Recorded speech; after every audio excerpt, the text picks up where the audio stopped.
Hello and welcome to another exciting edition of Jamaica Magazine. I'm your host, Audrey Williams. It's the first Friday of October, and this month brings with it a number of important observations and events. We're talking about Heritage Month, Breast Cancer Awareness Month, National Disability Employment Awareness Month, Bullying Prevention Month, and Domestic Violence Awareness Month, just to name a few. October also marks special days such as Heroes Day, World Teachers Day, and World Mental Health Day. So, if you haven't started marking your calendar and planning how you'll contribute your time or effort to make these days even more meaningful, now is the perfect time to begin. We have some great features lined up to keep you informed and aware. But first, let's hear from the newsroom with the latest updates.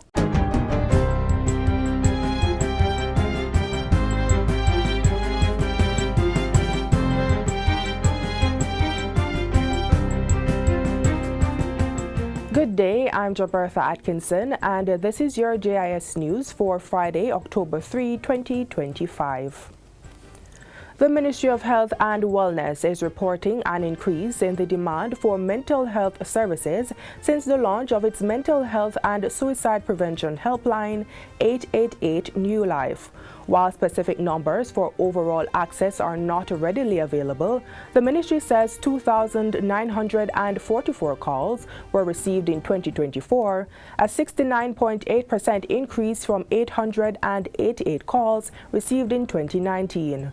The Ministry of Health says there's also an uptick in the number of outreaches through the Problem Management Plus PM Plus initiative, the School Mental Health Literacy Program, and community-based interventions. National attention has been drawn to the matter of mental health due to the recent increase and frequency in the number of deaths by suicide. The Office of the Children's Advocate has also indicated that between August 1 and 25 this year, it has handled 999 cases from young persons. Children's Advocate Diane Gordon Harrison says of that number, 70% were for mental health related issues, with suicide second on the list, accounting for 178 cases.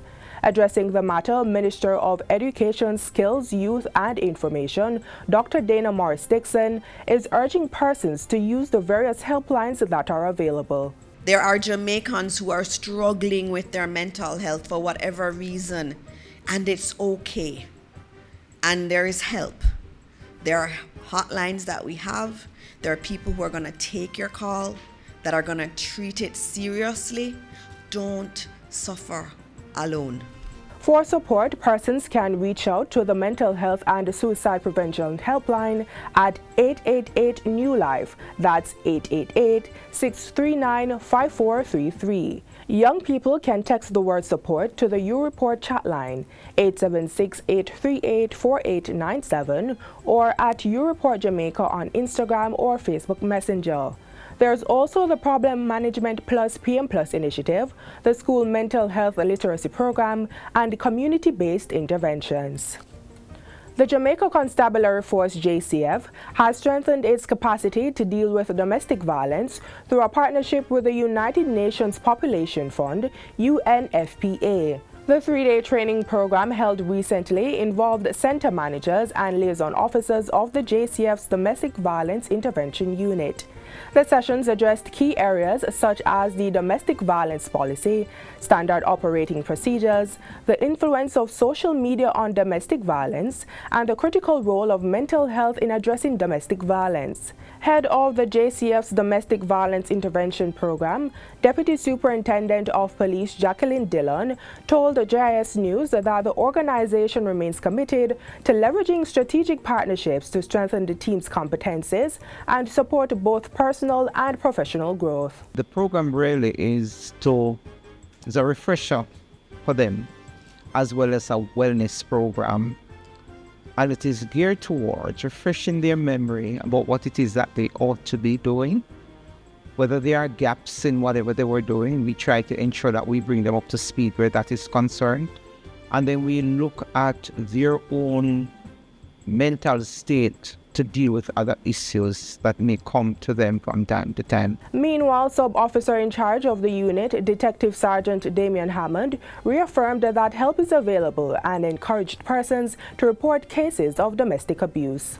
We want to continue to encourage our citizens to report matters of domestic violence and to know that there's help and there are safe spaces through our domestic violence intervention centers and also our liaison officers right across Jamaica. We are here to help you and we are encouraging you additionally to choose a better way.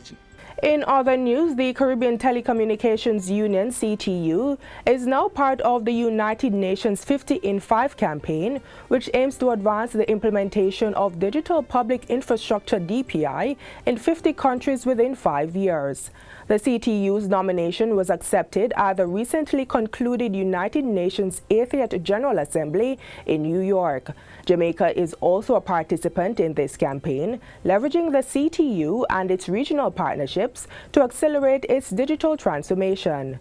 Details were provided by CTU President and Trinidad and Tobago's Minister of Public Administration and Artificial Intelligence AI, Senator Dominic Smith.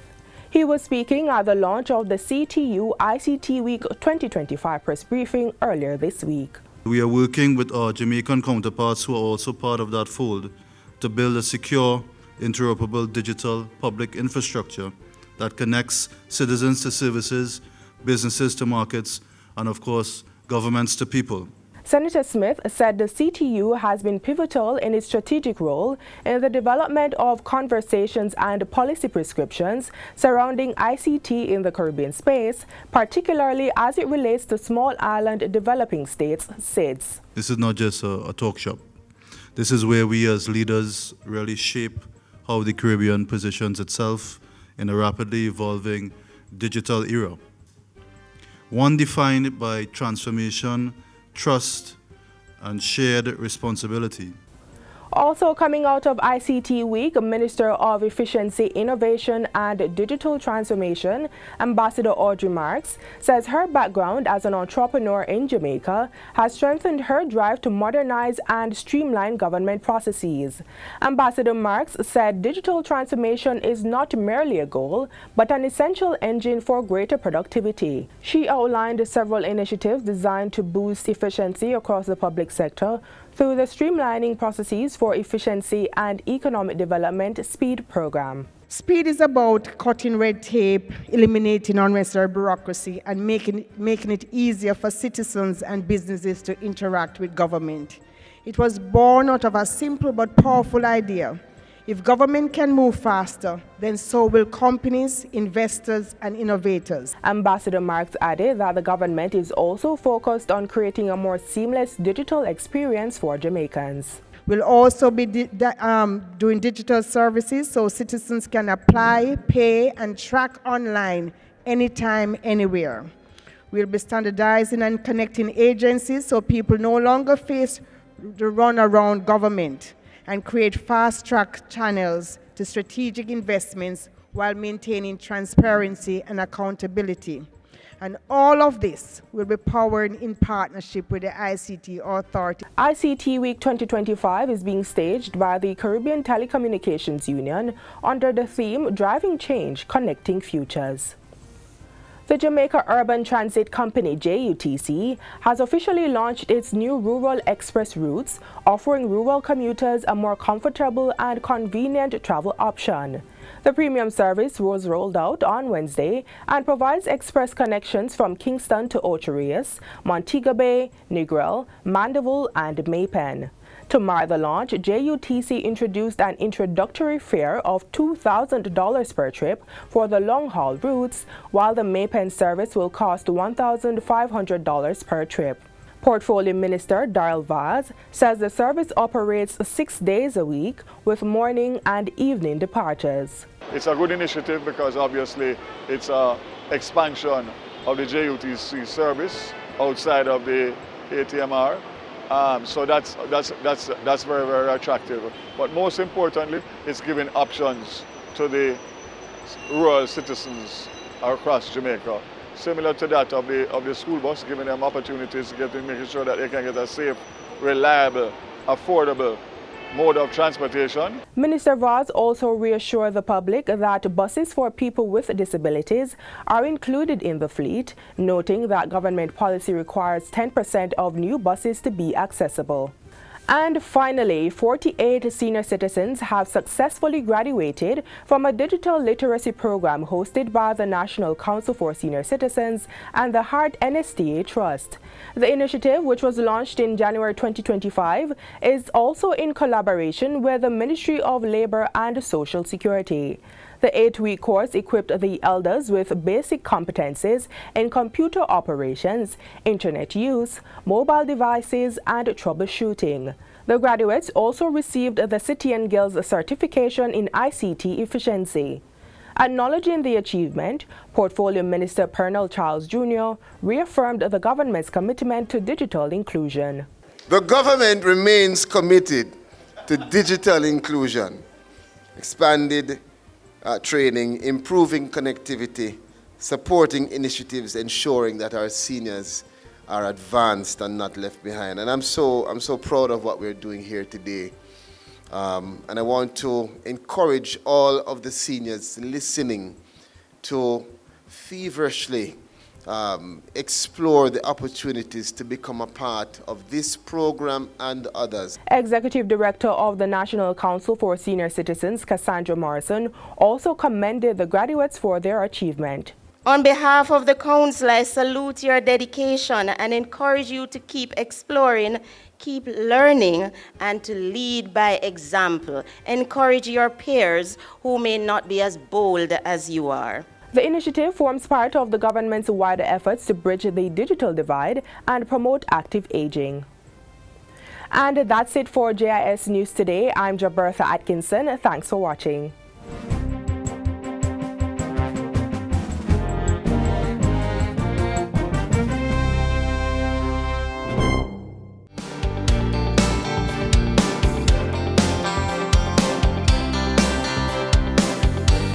Attention overseas farm work applicants. The Ministry of Labor and Social Security does not charge fees for recruitment or placement for any of the overseas opportunities. If anyone asks you to pay for documents, cards or processing, it is not the ministry's process. You are being misled. We will never say to you beforehand that you should provide us with documentation and expenses for you to be able to get a card. That's not the ministry's process. It will never be. So once you see or hear of that kind of interaction, you know that you're going down the wrong path. So you have to be very careful. To confirm authorized recruiters, check the ministry's website or call the ministry directly for verification. Stay informed, stay safe, don't be misled. Farm work applications are free. Tourist white man wiping his face met me in Golden Grove Marketplace. He looked at my clothes brown with stain and soaked right through with the Portland rain. He cast his eye, turned up his nose and said, "You're a beggar man, I suppose." Have you ever been judged by your appearance rather than your true character? Well, our upcoming feature captures just that as we bring you highlights from a child's powerful rendition of the Song of the Banana Man. Take a look.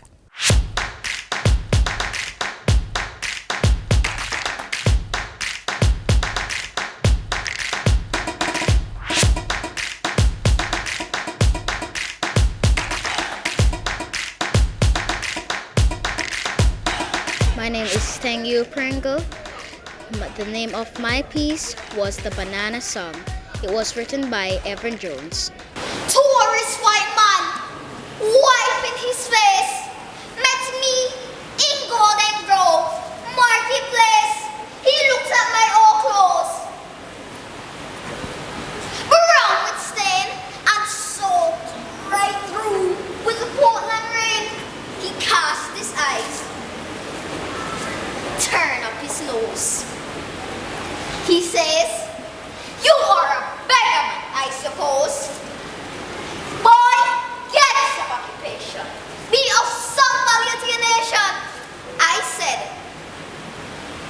"By God, and this big right hand, you must recognize a banana man. Up in the hills, where the streams are cool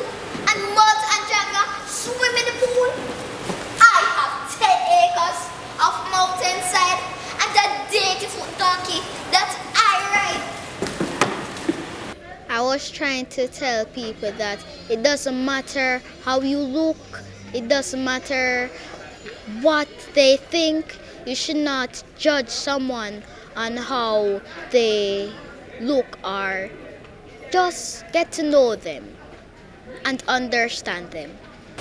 I leave me out early morning time, set my foot to the mountain climb, and bend me back to the hot sun time.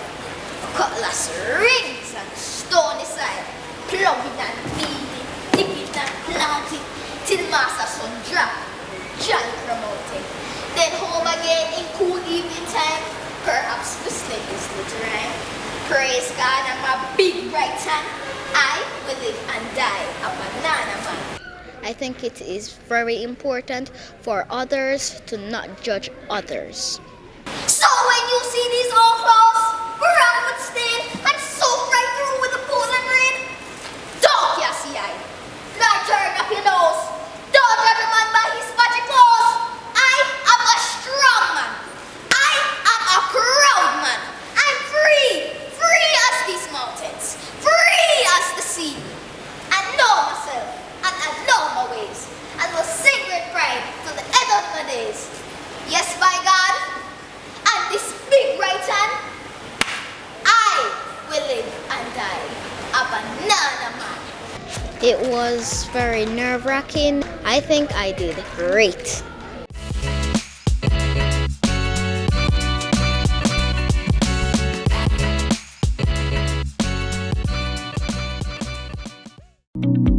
The Statistical Institute of Jamaica Statin will be conducting the 2025 Jamaica Survey of Living Conditions JSLC starting August 2025. For over 30 years, PIOJ analysis of JSLC data has helped to shape national policy, including on education, healthcare, and social support. When the JSLC team visits your home, participate. Your voice helps guide real solutions. For more information, visit statinja.gov.jm or WhatsApp Statin at 876-569-1083. Thank you for staying with us. Do you know the difference between mental health and mental illness? If not, our next feature will shed light on both.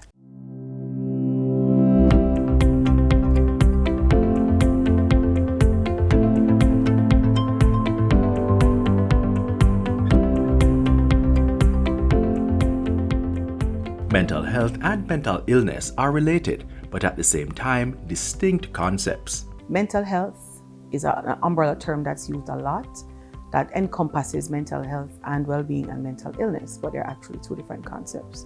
So mental health talks about our feelings, the way we express ourselves, the way we cope with issues and problems, and that's something that we have to work on every day. Mental illness is about syndromes or behavioral symptoms that we notice based on persons changing their behaviors and their thoughts. And it is very important to distinguish between the two. Because every single body has mental health or should be working on their mental health.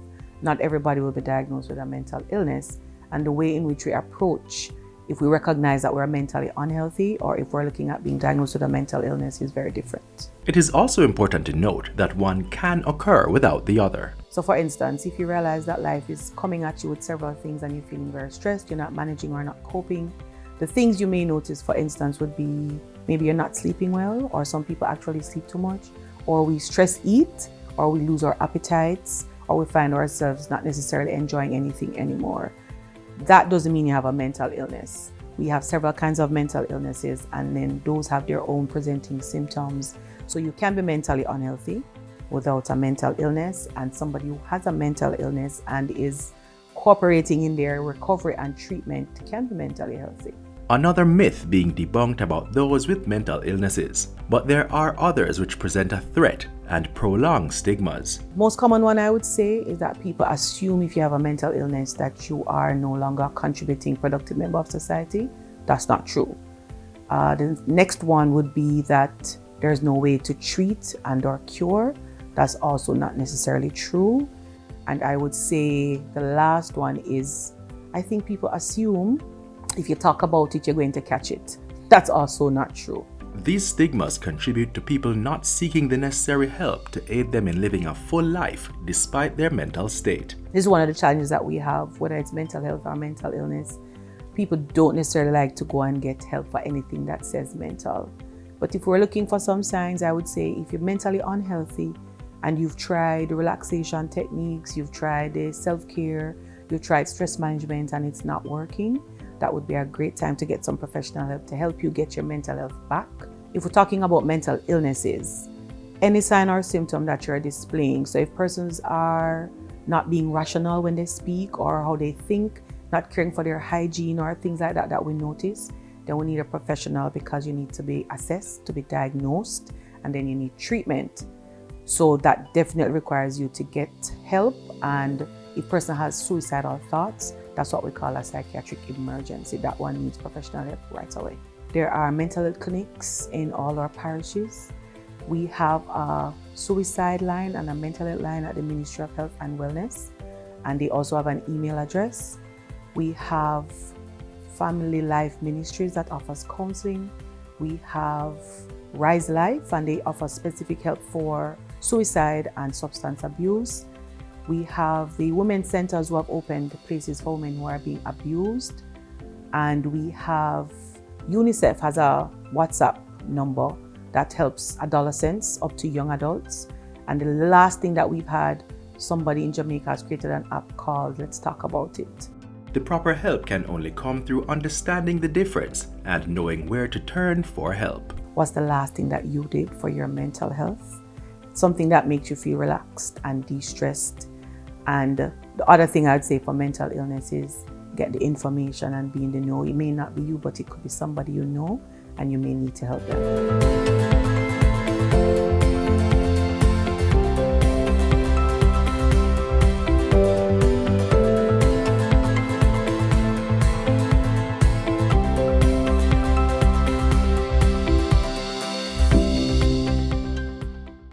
Up next, we look at the role of the Revenue Protection Department in detecting fraudulent activities and safeguarding the nation's earnings.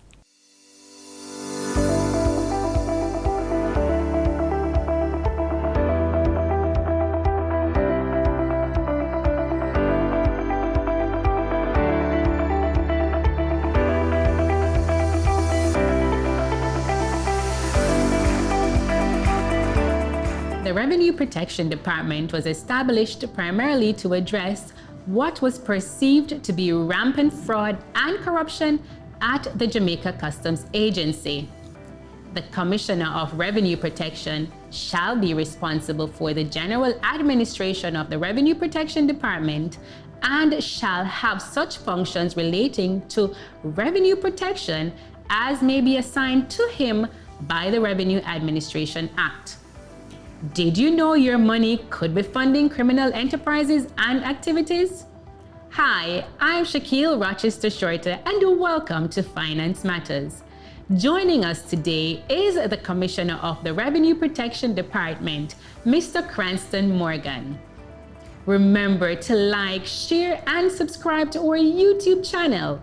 Follow the Ministry of Finance on Facebook, Instagram, Twitter, LinkedIn, and now TikTok to see all the episodes and highlights.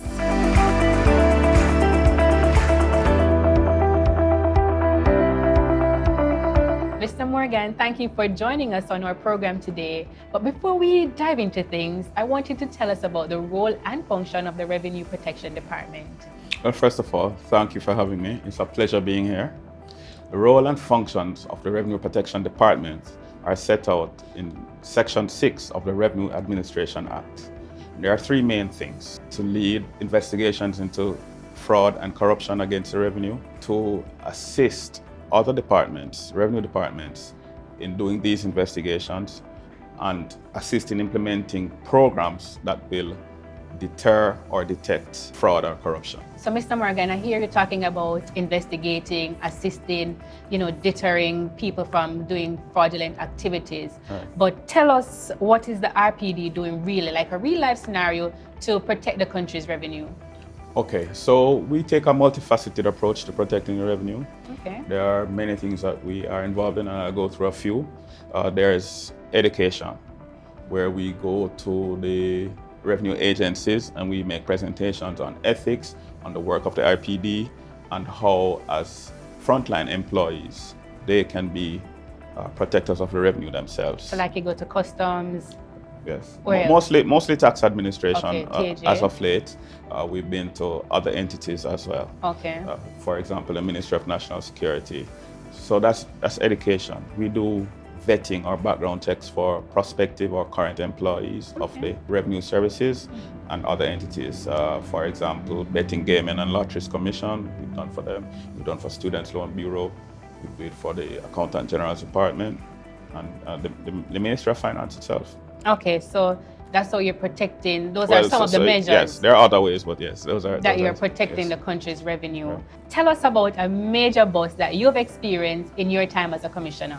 Not whilst I was commissioner, but whilst I was at the RPD. Okay. And this one sticks with me because of the impact that it had. The one I want to speak about is a fraud that took place at the Accountant General's Department, where an employee resurrected the accounts of dead pensioners, and well, some of the pensioners weren't dead, but their accounts were inactive. Okay. And he resurrected it and had monies, their pension funds, sent to accounts that he had control over. When we discovered this fraud, it was to the tune of in excess of $20 million. And the reason why that one resonates with me is because of the victims, how vulnerable those, the ones that were still alive, obviously, how vulnerable they were, and that someone would actually do this. So that one really sticks with me. Wow, that's interesting. So Mr. Morgan, I've seen recently in the news where there has been a clampdown on counterfeit goods. So what role does the RPD play in the detection and deterrence of this activity? Okay, so first thing, the RPD officers are empowered under the Customs Act. They have the powers of constables, so they would have the powers of arrest and so on. And they are in fact customs officers for the purposes of detection. The RPD, along with Jamaica Customs, does joint inspections at the ports to examine cargo, where we detect that cargo may be in breach of the Trade Act, where there are counterfeit goods or any other breach of customs. Those goods are detained or seized. Further to that, where we realize that there are persons who are involved in the regular importation of these items, we will partner with our other partners, CTOC or MOCA, to do post-clearance So that's operations. when it gets to the store. That's when it gets to the store. All right. No, we are here, we're open, we're passionate about what we do. Well, thank you, Mr. Morgan, for being on our program today. Thank you for having me. And thank you for joining us for another episode of Finance Matters. Remember to follow us on social media at MOF Jamaica and tune in next week as we continue to demystify the economic and fiscal policies and initiatives implemented by the government to empower Jamaicans as we chart a path to Jamaica's economic prosperity.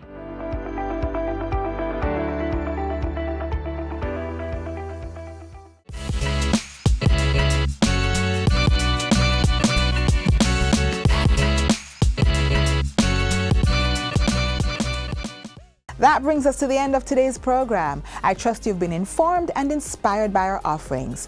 Do join us tomorrow for another engaging and insightful edition of Jamaica Magazine. If you missed any part of today's show, don't worry. You can catch the recap and explore more stories at jis.gov.jm. I'm Audrey Williams. Thanks for watching, and until next time, take care.